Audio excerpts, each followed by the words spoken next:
+2 കഴിയുന്ന വിദ്യാർത്ഥികളുടെ മുമ്പിലേക്ക് വരുന്ന ഏറ്റവും നല്ലൊരു ഓപ്പർച്യൂണിറ്റിയാണ് CUET UG എക്സാമിനേഷൻ.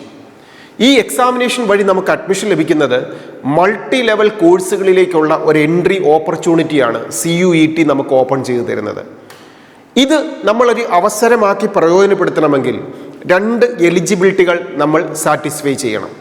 ഒന്നാമത്തത്, +2വിന് ശേഷം ഏത് യൂണിവേഴ്സിറ്റിയിലാണോ ഞാൻ പഠിക്കാൻ ആഗ്രഹിക്കുന്നത്, ആ പഠിക്കാൻ ആഗ്രഹിക്കുന്ന യൂണിവേഴ്സിറ്റിയുടെ അല്ലെങ്കിൽ അതിന് അഡ്മിഷൻ കിട്ടാനുള്ള കോഴ്സുകൾക്ക് എലിജിബിലിറ്റി വേണ്ട കോഴ്സ് ഞാൻ +2വിൽ പഠിച്ചിട്ടുണ്ടോ എന്ന് ചെക്ക് ചെയ്യുക.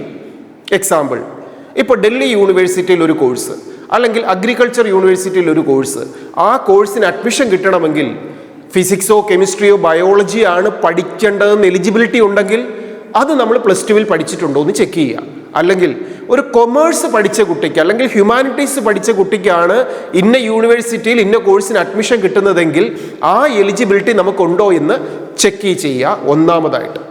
രണ്ടാമതായിട്ട്, CUETക്ക് അപ്ലൈ ചെയ്തതിന് ശേഷം CUETയിൽ നാം ഈ സബ്ജക്റ്റുകൾ എക്സാമിനേഷൻ എഴുതി അതിൻ്റെ മാർക്ക് ഈ യൂണിവേഴ്സിറ്റിയിൽ ഒരു അഡ്മിഷൻ കിട്ടാനുള്ള എലിജിബിലിറ്റിയിലേക്ക് നമ്മൾ എത്തിയിട്ടുണ്ടോ എന്ന് നാം ചെക്ക് ചെയ്യുക.